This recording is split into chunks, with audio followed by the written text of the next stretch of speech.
When I was growing up in rural Missouri, way out in the middle of nowhere, we would drive up to our church.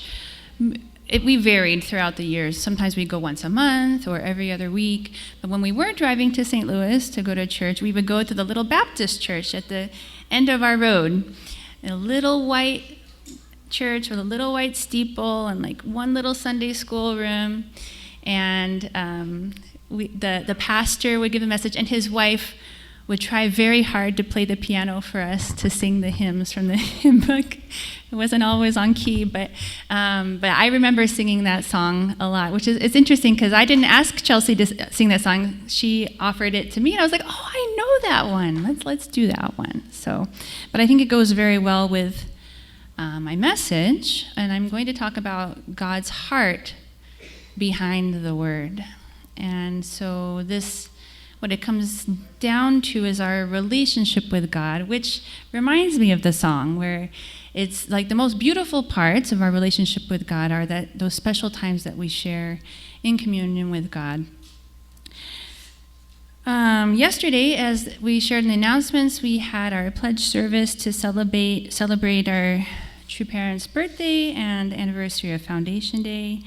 And it was a really lovely service. Pastor Mike shared a lovely little message.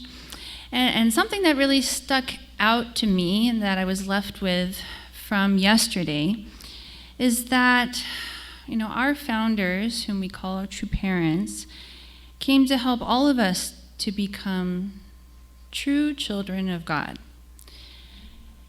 And sometimes I think we kind of get stuck in this mode of like, oh, true parents are that's it, that's the end. But actually what they did was to come here to help us become like many true parents to our own families, to become mini messiahs to our communities.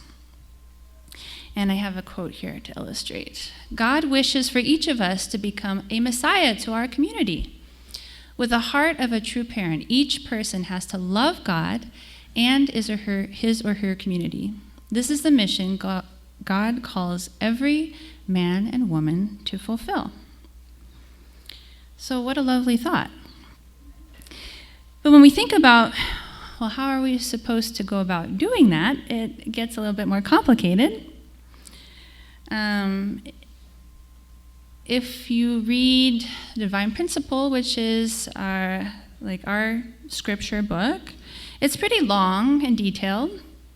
If you read the Bible, it's very long and very detailed. And we have a lot of things that we encourage people to practice in our faith that goes along with it.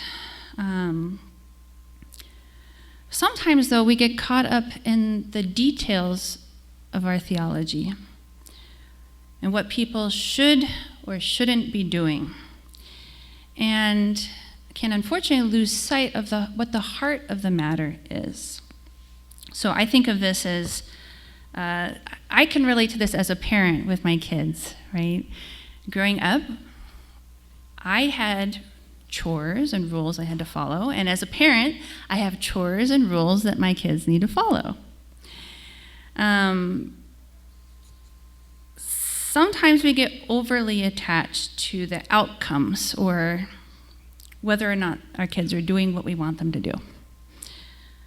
Now, there is a reason why we have chores and rules, right? A very good reason. Because we love our children. We want them to grow. We want them to grow their hearts and to be responsible and to grow their capabilities so that they can love others. If we don't experience challenge, or if we're not given responsibilities, then we don't grow. So it's that tricky space where we have to challenge our children. And studies have been done that show that kids who don't have many rules and aren't given responsibilities, don't have things to do to contribute to the household, actually end up many times becoming very depressed because they don't feel a value of their existence. They're not contributing to something. They're not helping something greater than themselves. And on top of that, they often end up resenting their parents. So we have rules. We have things we should do. But if we lose sight of the why we're doing it, we can kind of swing the opposite direction and become like dictator parents. Oh, I heard a couple laughs. Some people know what that's like. No flexibility. And kids can become afraid of us and then not feel the love through the things that we're asking them to do. In some ways, I experience this myself. I would say that for Mike and I, we kind of fall into pretty typical roles of I'm the warm, embracing mom, and he's the dad who guides our family. But I do have a tendency to be a dictator. I can be very uptight about rules sometimes. So I've had a few experiences where my kids will be like, "Oh, Mom, like, can we just go out for ice cream?" And I'll be like, "No? Wait, we didn't have a plan for that. What did you do to earn that? We go out to ice cream after something, after we accomplish something." And Mike will look at me and be like, "We can do this." It might have something to do with the fact that he likes ice cream more than me, but he'll be like, we can take our kids out to ice cream. I'm like, "Oh, you're right. Like, actually, that'd be nice. Let's do that." But I'll sometimes say no, almost just as a matter of principle, and not because there's actually love behind it. And I really appreciate when Mike can kind of break that little barrier and to reestablish that connection of love. And also we have to remember that we represent God to our children. Our two parents, God has taught us that as a child, we don't automatically think about God. We come naturally to understand who God is through our relationship with our parents.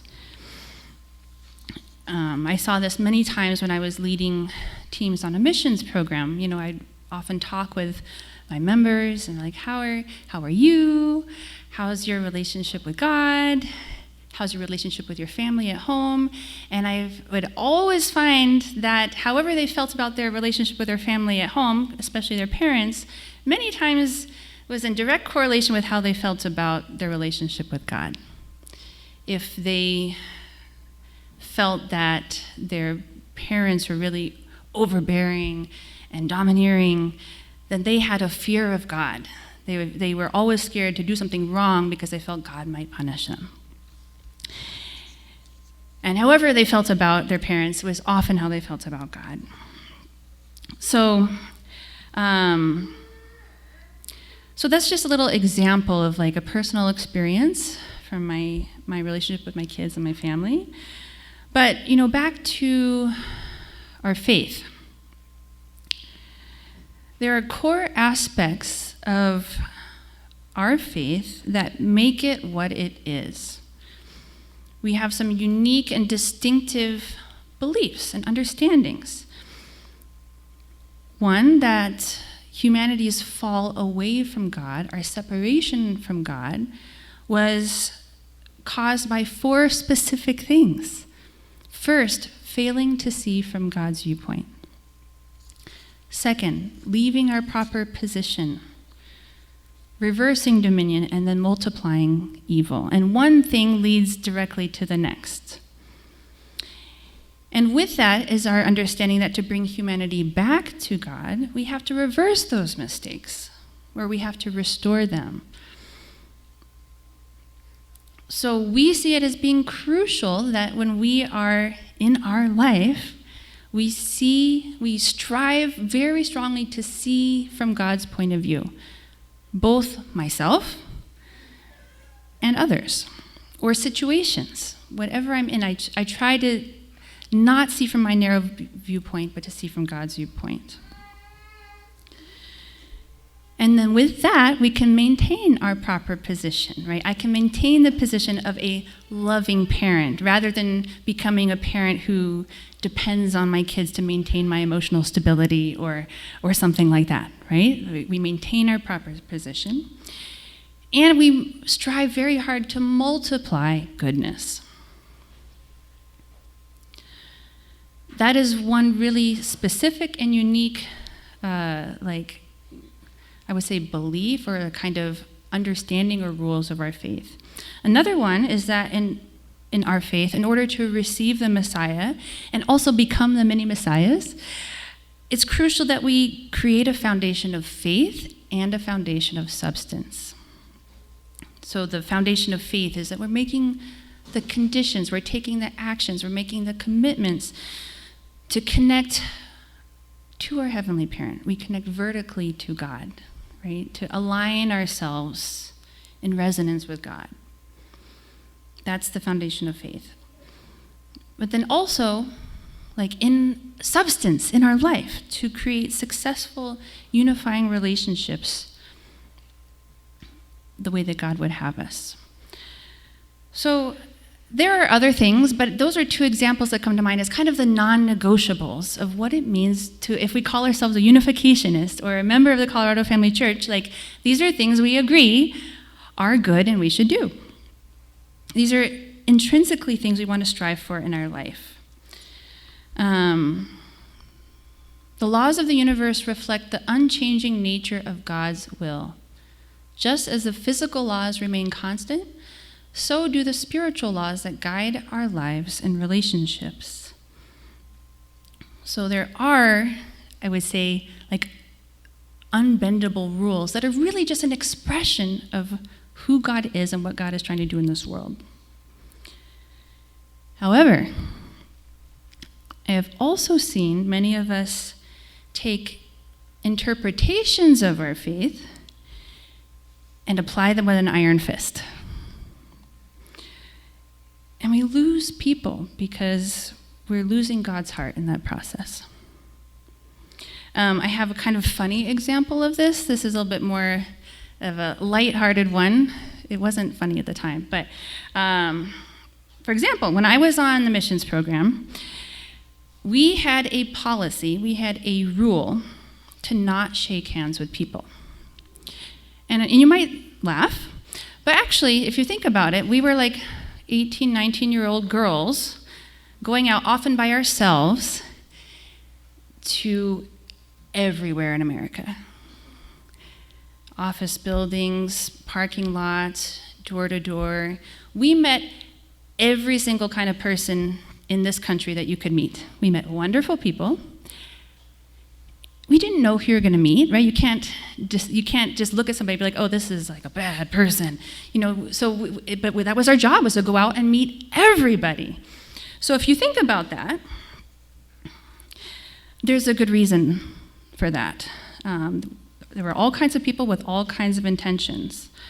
There could be people who wanted to steal your product. There would be people who would take an easy opportunity to sexually assault a young girl by herself on the streets, right? So for these reasons, we had a very clear rule not to shake hands. It could be awkward sometimes, but it worked. And we got used to just declining politely our handshakes. It was fine. However, once we left fundraising, we took some time once to join, we went to the Bay Area and we joined together with Service for Peace, a service organization that would, without strings attached, serve communities, make a difference by helping people feel God's love through service. And in that process, we would partner with organizations like Habitat for Humanity, and we would go clean up parks, we go to do renovations in people's homes, things like that. And many times we would arrive on the site and we'd meet the other group, and they would be like, "Hi, I'm so-and-so from Habitat for Humanity." And we were like, "Oh, sorry, we don't shake hands." And it got really awkward really fast.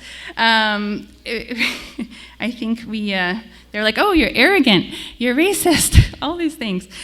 We adjusted that pretty quickly, but it was just an example of how a policy or a rule that might come from a good heart doesn't always apply in every situation. It was a lesson for us. I have this quote from the Bible. This is about Jesus. One Sabbath, Jesus was going through the grain fields, and As his disciples walked along, they began to pick some heads of grain. The Pharisees said to him, "Look, why are they doing what is unlawful on the Sabbath?"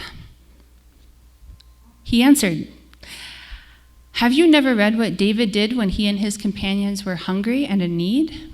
In the days of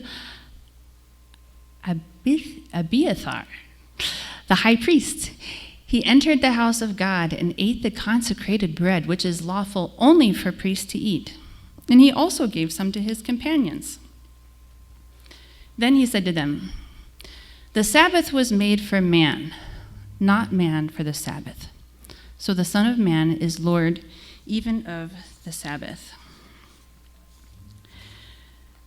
So what I'm getting at here is we can't lose sight of God. And we can't lose sight of God's heart in our journey of faith. If we're just doing what we're supposed to be doing, according to our understanding, but not thinking about the why, then we're kind of just like puppets. And also, if we're just doing what we're supposed to be doing because that's what we're told we're supposed to do, we actually can start to easily resent the rules or our understanding or the principles that we use to guide us. I don't know, Mark, can you switch off? There, thank you. And so I have another example, and this goes a little bit closer to the heart of the matter, I think. For many of us young people who grew up in this church, one thing that we're very clear about is that the relationships between the boys and the girls, or the brothers and the sisters, were very clear, right? We especially at times when hormones are raging, right? We sat on opposite sides of the room during Sunday school or workshops. We were always encouraged to not just be one-on-one alone, right? A boy and a girl. And we have pretty strict dress codes, especially at workshops, to protect our minds and our hearts. And the heart behind this lies in the principle, right? It goes to the very first thing to see from God's viewpoint, right? If we're really seeing each other from God's viewpoint, then I see you as a child of God, first and foremost, not a love interest. I see you as a brother, I see you as a sister, I see you from God's point of view. Rather than sexual objects, we really strive to help each other see each other as brothers and sisters.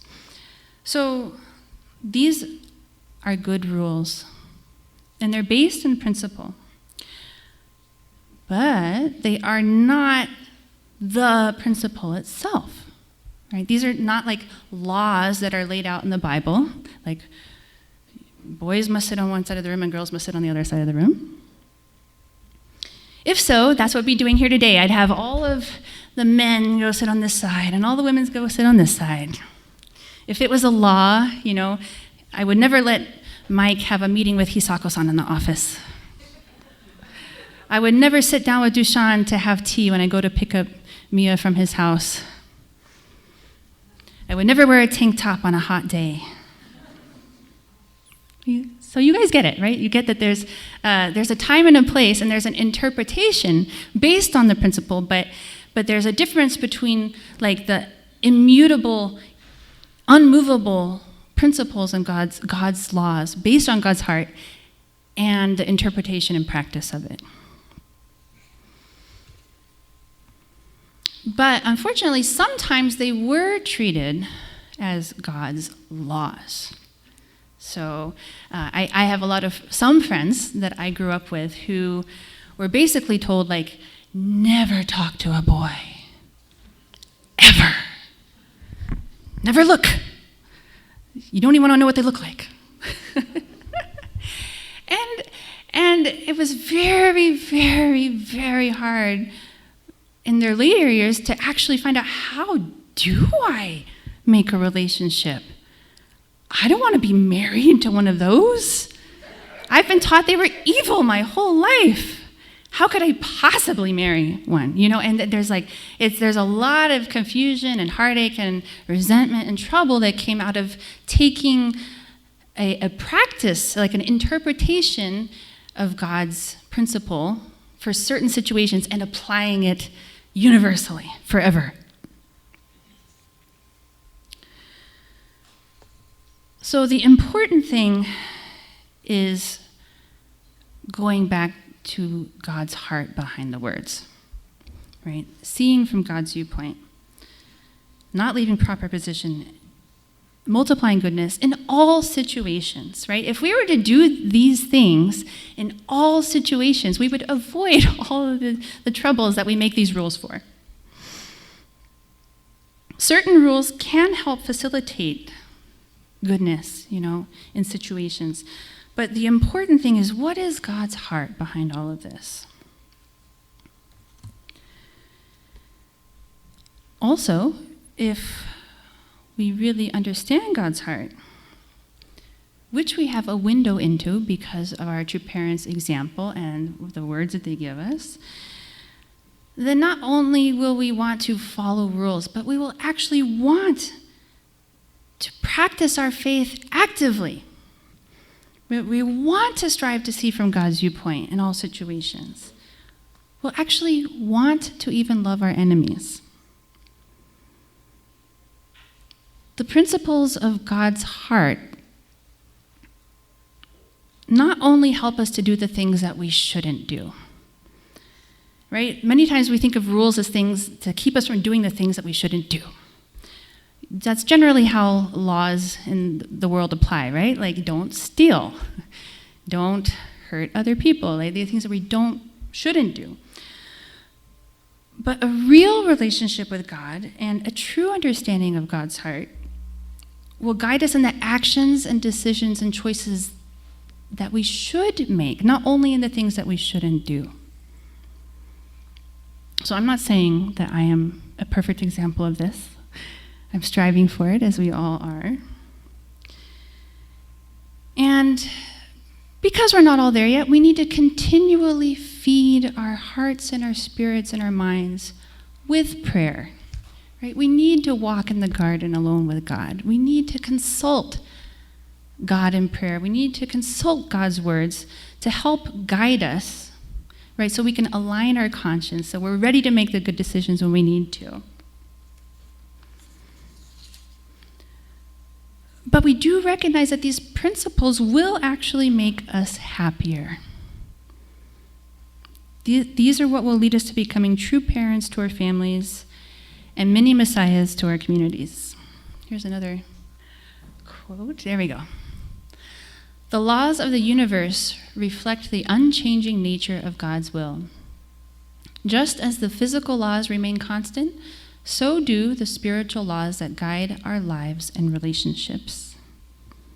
Nope. That is a good one, but that's not the one I wanted. Here we go. Next one. All right, I must have read it earlier. This is the one I wanted to finish with. In a world of change and uncertainty, God's principles provide a steadfast anchor. They are eternal truths that guide us toward a life of purpose and fulfillment. So my encouragement, I think what I'm getting at here is it can be easy to feel like, oh, I can't do this because the church says I shouldn't do this. Or it feels like a chore to try to live for the sake of others. But really, if we understand where it's coming from, if we understand God's heart, and we understand God's incredible love for us, then it's something we just want to naturally do. And that by doing it, even if it is hard, these eternal truths guide us toward a life of purpose and fulfillment. And if we really understand God's heart, we can have the wisdom to discern when the rules are actually the unbending principles of God's design, right? Seeing from God's viewpoint, maintaining our proper position, multiplying goodness in all situations, creating our foundation of faith with God and substantiating it in the world with others. Or we can discern when they're an interpretation based on context. So that's some food for thought for the week as you go into your life, you go into your relationships with your kids, and as you reflect on your own experiences of faith, you can think about, do I have any hard feelings towards God or towards my church or towards the people who guided me? If I did, it might be because it was an interpretation that wasn't right for that moment. And maybe that's something you can let go of and, move past that to find God's heart. So please join me in prayer. Heavenly Parent, good morning. Really grateful for everybody who could be here today. Feel so much love and fellowship in this room. And we're grateful for how you've guided us so far in our life through the ups and the downs. And sometimes we've felt backed up against a wall and not known where to turn. And you have been guiding us through all of those moments. Heavenly Parent, I pray that as we continue forward, we can see not only based on what we understand by rules to be right and wrong, but we can really look for your heart. We can really understand what is your ideal hope for me in this world, and know that it is beautiful and that you are guiding us towards that, even if the moment is difficult now. And if we can see ourselves, see our situation, see others from God's viewpoint, if we can maintain our position, if we can multiply goodness, keep our relationship with you and others, then we can have confidence that we are on that path to resembling you. Thank you for this time. I pray we can have a productive week, not only in our jobs and the things that we're trying to do, but in our relationship with you, we can come a step closer. And I offer this time and pray these things in my name, Michael and Adonia Hentrick, of Blessed Central Family. Amen and adieu. Thank you so much.